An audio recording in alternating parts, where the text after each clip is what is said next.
Kevin Bacon previously admitted in 2022 that he and Kyra Sedgwick had most of our money in Bernie Madoff's investments prior to Madoff's arrest in 2008.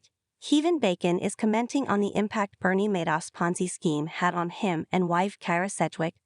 Bacon said in a new interview that he and Sedgwick, who married in 1988, have been more careful with their investments in the years since Madoff's scheme was uncovered in 2008. Madoff, who died in 2021 at 82, was sentenced to 150 years in prison in June 2009 for orchestrating what is known as the largest Ponzi scheme in U.S. history. Kevin Bacon is opening up about how he and his wife, Kyra Sedgwick, recovered after they were victimized by Bernie Madoff's Ponzi scheme. While Bacon, 66, sat down with Esquire to discuss his new Prime Video series, The Bondsman, for a story published Friday, April 4, the actor touched on the impact the financial scam had on his family. Madoff was a financier who pleaded guilty to 11 felony charges related to fraud, money laundering, making false statements, and perjury in 2009. There's not that much to say, really, Bacon said, when asked whether he was open to discussing Madoff. If it seems too good to be true, then it's too good to be true.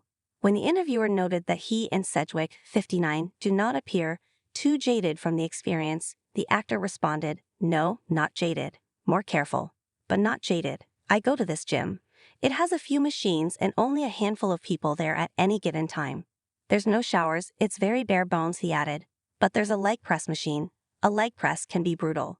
The machine is right next to a window, and when I look out that window, I'm looking right at the building where Madoff was." Bacon likened the excruciating pain he feels while using the leg press and staring at the building Madoff's company, Bernard L. Madoff Investment Securities, was housed into how he felt after he and Sedgwick learned they were victimized by the Ponzi scheme, which was estimated to be worth some $64.8 billion. "It's perfect in a funny way because I also have to think, I can get through this. And that's how we felt about Madoff," he said. "It sucked, and we were certainly angry and all the things. But then we woke up the next day and said, what do we got? We love each other, we love our children, we're healthy. No one took away our ability to make a living. So we got back to work." Madoff died in prison at 82 in April 2021 while he served a 150-year prison sentence that began in July 2009. As PEPL reported at the time of Madoff's death, filmmaker Steven Spielberg was among notable Hollywood figures who were victimized by the scheme, which is considered the largest in U.S. history. Bacon has opened up about the impact the Ponzi scheme had on him and Sedgwick in the past.